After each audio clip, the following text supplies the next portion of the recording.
Hey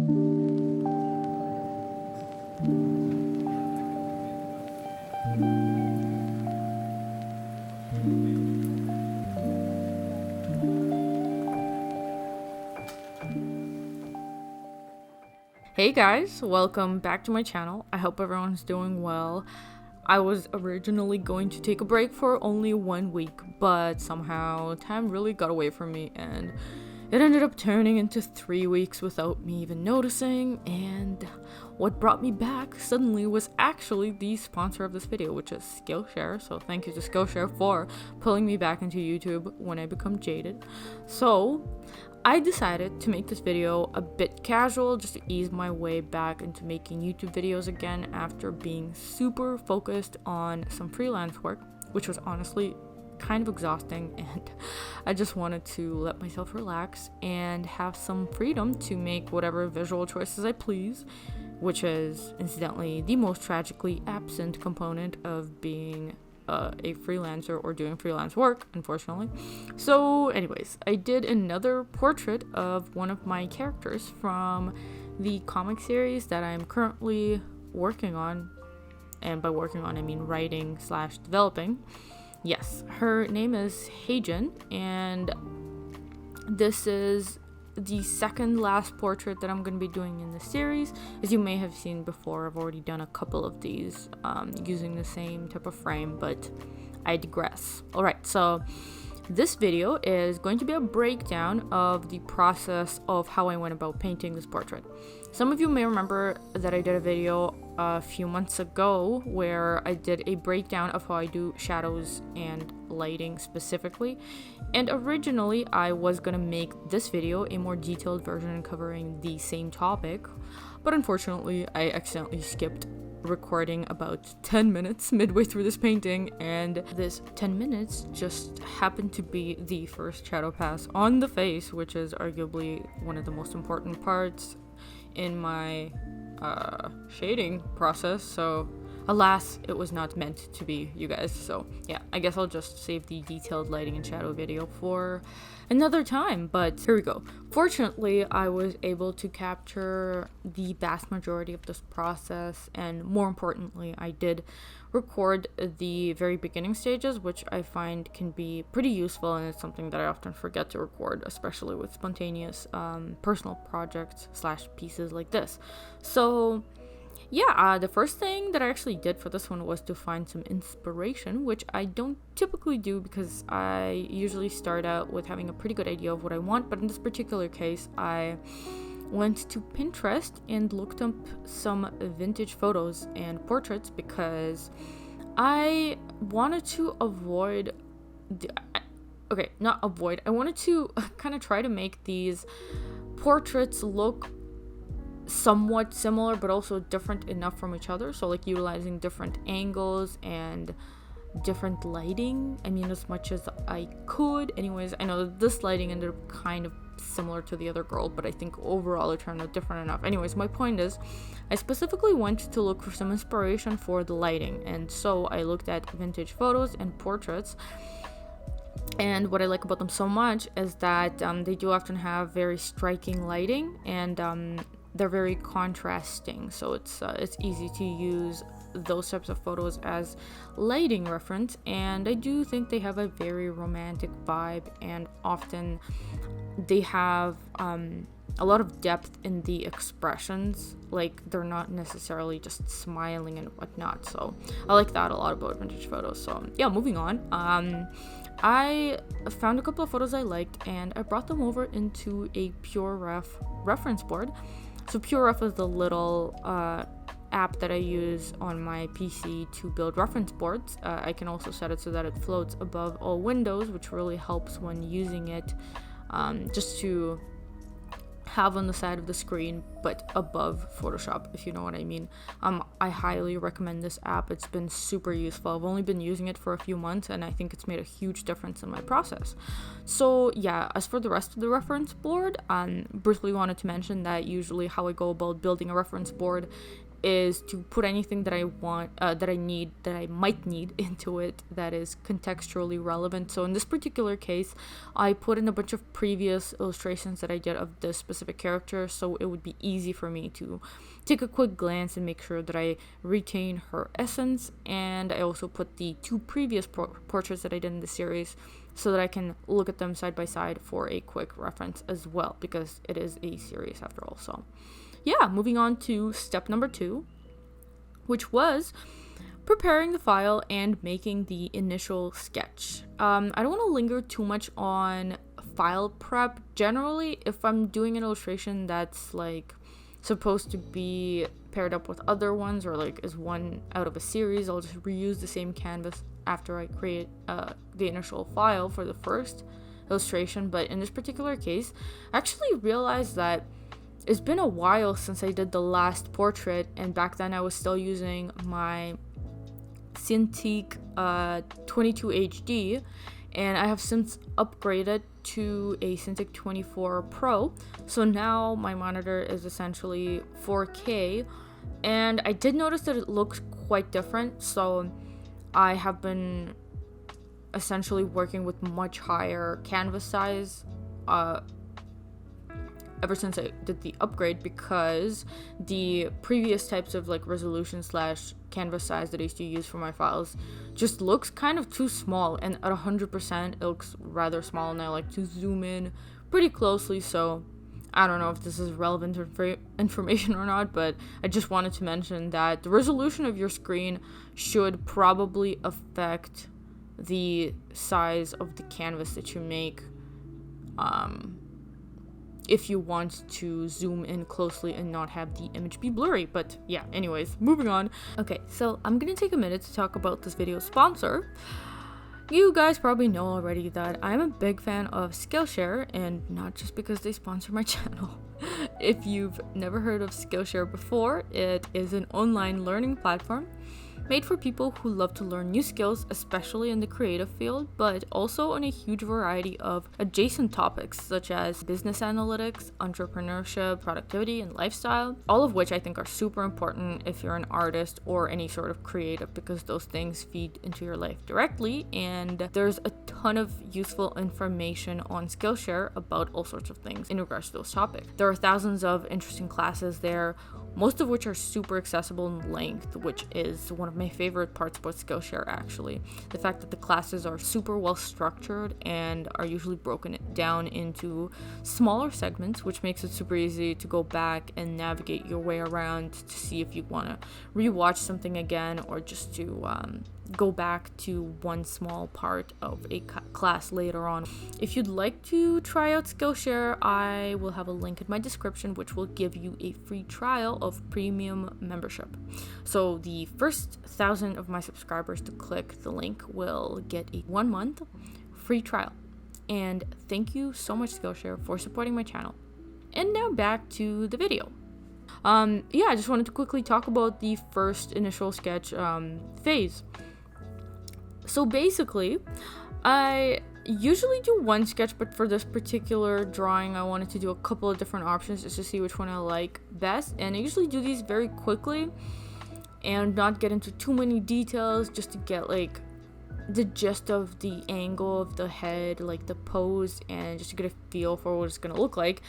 And in this particular case, I ended up doing 3, but I went to the first one because somehow, more often than not, the first one just wins out for me, which is why I don't like to do multiple thumbnails. But it is a good practice to do, even just for a quick warm-up, I found. So yeah, and on to the next step, which is the secondary step. So that would be step 3. I always do a secondary sketch, even if my initial sketch is kind of messy, but it looks like relatively solved. I will still do a secondary sketch because how do I be concise about this? So basically, in the secondary sketch, the reason why I like to do that as opposed to going straight to cleanup is because it seems like it's an extra step, but in reality it really makes the process much faster, because in the secondary sketch I'm not too worried about making it super clean. My biggest concerns that I'm addressing in this step are specifically to just really solve the facial expression to make sure that it's true to the character's essence, and that is always my number one priority. And secondarily is to really solidify the shapes. So like the shapes of the hair, shape of the face, any old shape that is included in the illustration. And I do know that sometimes people will skip this step and jump straight into cleanup, but I think, like, having done that myself before, the cleanup just ends up taking like way longer, and that ends up having way more redos in the process. And so over the years I found that it's much easier to just do a secondary clean sketch, and essentially to just make sure that you have a clean sketch before you go to cleanup. Even if you have to do a third sketch, I think it's still better than jumping straight into line work, because that is precisely what makes line work so annoying, is when you're working with a messy sketch. So yeah. Anyways, and on to the next step, which is the cleanup, like I mentioned. So the line work. I often get asked about like what kind of brushes I use, and I think for the sketch is kind of irrelevant. Like whatever brush you find comfortable, use it for a sketch. It's going to be gone anyways. But for the line work, it is more important because it will get integrated into the final image. So I will explain a little bit why, like what kind of thought process I go through when I choose which brush to use for cleanup. So typically my go-to cleanup brush is, like some of you guys probably noticed, I use Photoshop most of the time, and this brush does come with Photoshop CC, and it's called China Marker. It's a Kyle's Megapack brush. Like that's where I got it, and I'm pretty sure his brushes are now by default with Photoshop. I'm not 100% sure, but that's the brush that I use. It's called China Marker too, and I will usually modify it a little bit. And so it's a relatively clean and sharp brush, but it's not too sharp.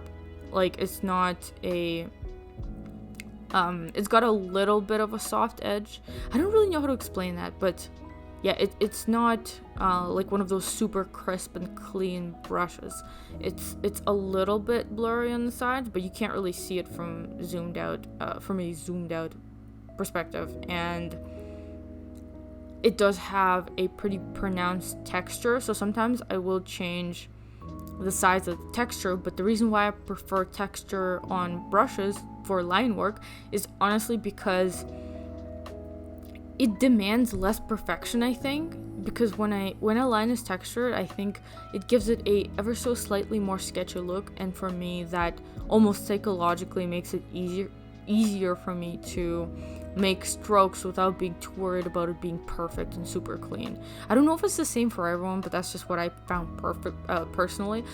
I find that every time I try to use a super crisp and just solid brush for cleanup, it ends up somehow being way more stressful for me to do that, because it's so crisp. I don't know, like it just exposes every tiny little thing that goes wrong in the line, and I'm a perfectionist, so that's impossible to deal with. So yeah, if you have the same issue, I would highly recommend just using a slightly textured brush. I think it really takes the edge off. But yeah, another thing I wanted to mention is my layer breakdown for approaching cleanup / line work. Essentially, I will try to put as many different elements as I can on different layers, but obviously within reason. I don't like to have too many layers because it becomes like difficult to keep track of them, especially near the end when they just keep multiplying. So typically I will put all skin elements, including the face, on one layer. So like, you know, all the facial features, the face, the ear, and then whatever other exposed skin elements there are, I will put those lines on one layer. And then on a layer on top, I will make the line art for the hair, and below those two or above those two, depending on what overlaps, I will put the lines for the clothing on a separate layer. And if the clothing is complicated, I will also separate clothing elements onto different layers. But I only do this if these things are different colors, because the whole point of separating the line art onto different layers is to make it very easy to change the colors of the lines. This is something I do quite a bit when I solidify, like during the last step of the flat colors, I will change the line colors a lot, and I will change them in relation to each other. So it makes it much easier if all the lines are separated by elements, so that I could quickly go and change it, rather than having to like carefully color in the lines when they're in one layer. And I used to do stuff like that because I thought it would save me time, but in reality it's much easier to just separate these things on different layers initially and then to just go back and forth later. That's been the case in my experience. So another thing I wanted to mention that I noticed a lot of people ask, maybe it's not common knowledge, but the question is, how do I color the lines? I get this a lot. I get it all the time for some reason. And basically, a layer on pretty much any drawing app, including Photoshop and all the ones that I've ever used, like Clip Studio, Paint, just you name it, they all have this function. And that function is pixel lock or transparency lock. I don't want to get into it, so just if you want to know how to color the lines without having to just carefully color over them, it's transparency lock. So you have to press that little button on the layer, and then when you paint over that layer, it'll color the lines only and leave everything else. So that's how you can quickly change the colors of the lines, and that's how I do that. Again, transparency lock or alpha lock or pixel lock, whichever. Okay, so on to the next step, which is the flat colors. A necessary evil, the worst part of the process in my opinion. Very boring. So yeah, essentially what I do is just color in each different element on a separate layer.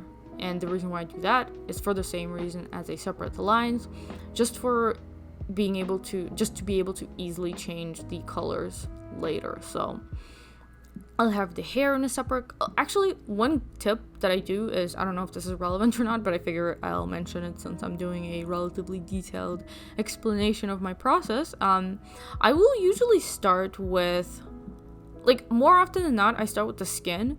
But if I had to pick a more efficient way of doing this, I would start with the element that sits on top of everything, which is usually the hair. So the hair will kind of overlap with everything, and it will usually kind of frame the face and maybe even half the figure if the hair is really long. So the point I'm trying to make is, if I go into a detailed flat coloring in of the hair on one layer, essentially what I do is I'll just make a layer under it, and then since the hair layer is above, I don't have to be precise in the layer below. So logically, with each layer that you make that will be below the one that you've colored before, it will become you can just sloppily color in underneath it. And I don't know if this is making any sense. I don't know if I'm doing a good job explaining this, but basically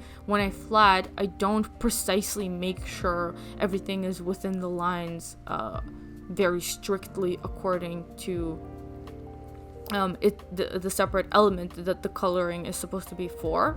It's literally just color in one thing precisely, and then each layer underneath can get messier and messier because the layer on top is basically hiding the messiness because you've already went over the lines. Does that make any sense? I don't know. Hopefully it does. Maybe I'll try to demonstrate what I mean later, but yeah, hopefully you guys got what I meant by that. But anyways, the thing that I wanted to explain next is how I approach the choosing of the flat colors. So typically what I will take into account is obviously the already pre-established colors, whatever they might be. So for this particular character, she has very pale skin, she's got super dark hair, and I already know the colors of the uniform, etc. So a lot of these are pre-established already, but there's a ton of different shades and hues of you know, like one color. You can have a warm red or like a cool red. And so when it comes to that type of choices, I usually will just take the context into account. Like for instance here, sorry, not the context, the mood. So here I wanted the mood to be more somber, so I went for more dull type of choices. So the brown is, like the dark brown hair is not particularly bright. It's almost like a grayish. I mean, it's still kind of brown, but you know what I mean. So I will just choose more subdued colors for a certain type of mood, or brighter colors for a different kind of mood. So yeah, and I already went over the layer breakdown. What else? Oh yeah, I guess I wanted to mention that basically after I finish picking all the colors, I will color in the line work and make sure that it matches. I'll usually pick something of a similar color, but obviously make it much darker so it still makes the separation between elements clear, but it's not so dark that it flattens out the image anymore. Okay, so after I finished flatting the character, I put in a flat background color as well, because it's such a dark image and the lighting will be pretty intense, so I needed to have a background there already in place in order to be able to visually kind of imagine what the contrast will be like. And I would recommend you do that as well, because working against the white background can be kind of difficult because there's too much contrast there. Anyways, after I put in a flat background, I moved on to the next step, which is the first shadow pass. And unfortunately, this is where I forgot to press record for about 10 minutes. And within those 10 minutes, I did finish the first lighting pass on the character's face. So that sucks, but hopefully next time I'll be able to show you that. But yeah, essentially what you see me do after that is go through basically the same type of process for shading the rest of the character, starting with the hair. I usually just put in big blobs of shadow and then blend it in, leaving some hard edges, but like this particular shadow pass, like the first shadow pass, will have a lot of blending and a lot of I don't know, I'll usually cover a lot of areas as well because it's not that dark. It's only the first shadow pass. I put in the darkest darks in the second shadow pass. So I guess there's a couple of things I wanted to mention about the first shadow pass. It's the fact that this is where I was looking at the reference to use for lighting specifically. There was kind of a similar angle that I chose for one of the photos, and I guess I utilized it somewhat, but in retrospect I probably shouldn't have even bothered with photo because the lighting is so basic. It's very similar to the lighting I did for my other character in one of the previous portraits. So yeah, there's that. But anyways, in essence, what I do for the first shadow pass is create one layer on top of a flattened image of the flats. I basically just select all the layers that the flats are comprised of after adjusting all the colors to my liking, and I'll just duplicate those layers and I'll flatten them into one, and then I will attach a clipping mask layer on top of that flat layer so that the shadows will stay in place and won't go beyond the borders of the character silhouette. And it's something I've been kind of using recently. It's a very good technique to utilize.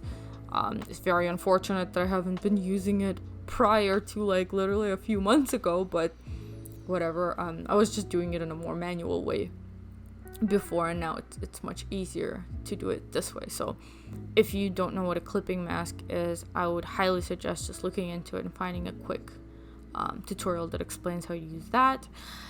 And so this first clipping mask, which is the first shadow pass, I put on multiply layer mode and usually set it to like between 55 or like 60% opacity, and I will choose a very dark red color. So the reason why I do this is because I find that red blends pretty well with most colors, and it doesn't look muddy as a result, because it almost looks like brownish when it's a very dark red, and so it's a flattering color to use on as an overall shadow pass. Like sometimes I will just do it all in this dark red color, and then I will lock the pixels and change some of the shadow colors in other parts, but it works very good with skin, very well with skin, and like if the hair has a warm tone, so I'll typically just roll with it. But yeah, since I do a shadow pass on everything all at once, so it's almost like the image is completely flat before I do this one layer, and after I'm done with this single layer, it instantly adds like a third dimension to the image. It's pretty cool. And the reason why I do this honestly is because it's faster, and if I have more time or I want to be more detailed, like sometimes I will do different elements shaded on different layers, but this is more cohesive and it is much faster, so I typically do it all in one layer, and I basically take it to its like I'll do as much detail as I possibly can in this one layer, and usually it's pretty easy to notice the limit. So the limit, as I like to look at it, is I'll put in all the shadows, I'll cover all the places that I want to be in shadow. God, I really need to upgrade my vocabulary on this one. Anyways, after I put in all the basic shapes, I will go into more detail. So I will put some little cast shadows from hair, like individual hairs on top of whichever, and because it's a multiplier layer and I'm using such a dark color, but the opacity is lowered on this layer, it has a limit on how dark it's going to go. So obviously it's only going to go as dark as what the opacity I set it to is, and that actually helps because when you clearly see that the next step would be making certain areas darker, that's how you know that you're done with the first pass. I don't know if this is necessarily something that will make sense out of the context of you actually doing it, so maybe I would highly recommend you just trying out this process for yourself, and you'll probably see what I mean when I say you will just know when you're finished or when you've done as much as you can with this one layer, which is the first shadow pass. So that's when I will move on to the second shadow pass, and this is actually something that I wanted to talk about specifically. I thought of this while I was making the notes for this video's voiceover, and basically I've seen a bunch of videos on YouTube, art tutorial videos on how to color and how to do lighting, rendering, whatever, where people talk about ambient occlusion is the term, I believe, and I noticed that in most of the tutorials that I've seen that are specifically about ambient occlusion, those artists will do that step first. And I think it's such a super wonderful, useful technique.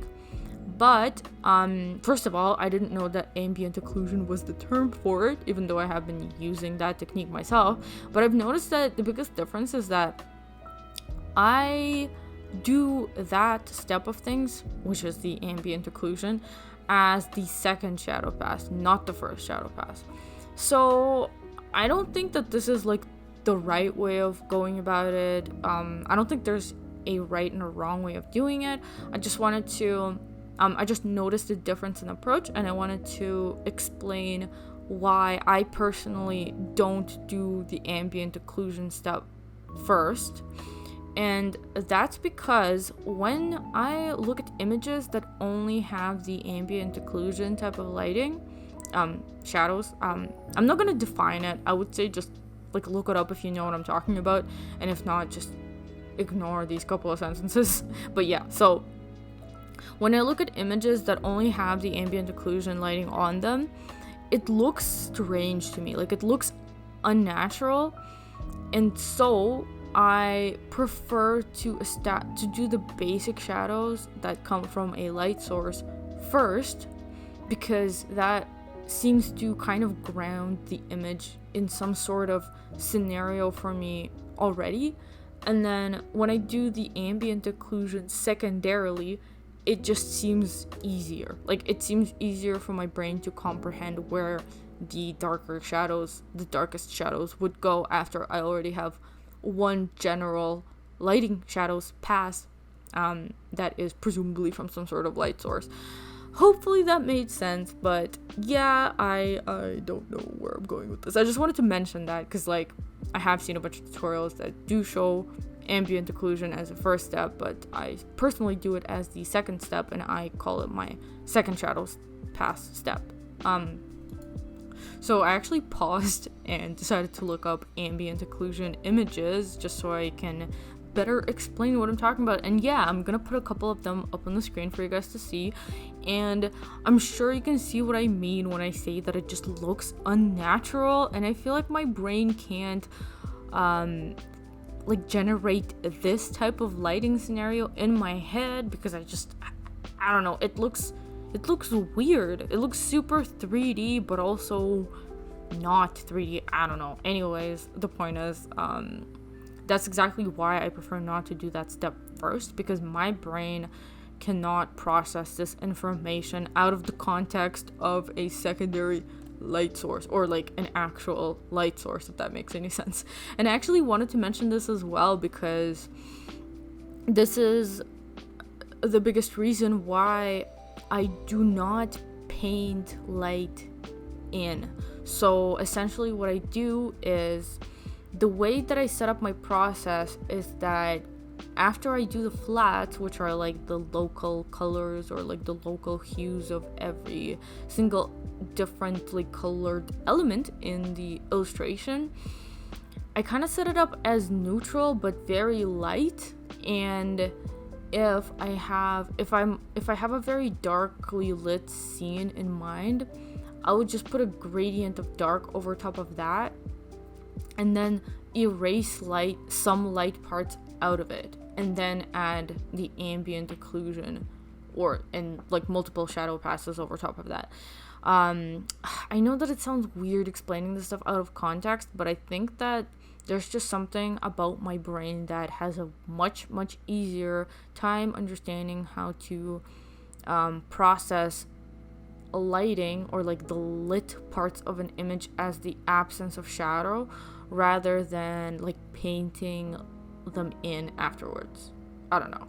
Anyways, kind of a useless tangent, I suppose, but I figured I'd just mention that because I think it's some sort of handicap that I have. Yeah, but this takes me to the second to last step, which is the paint over.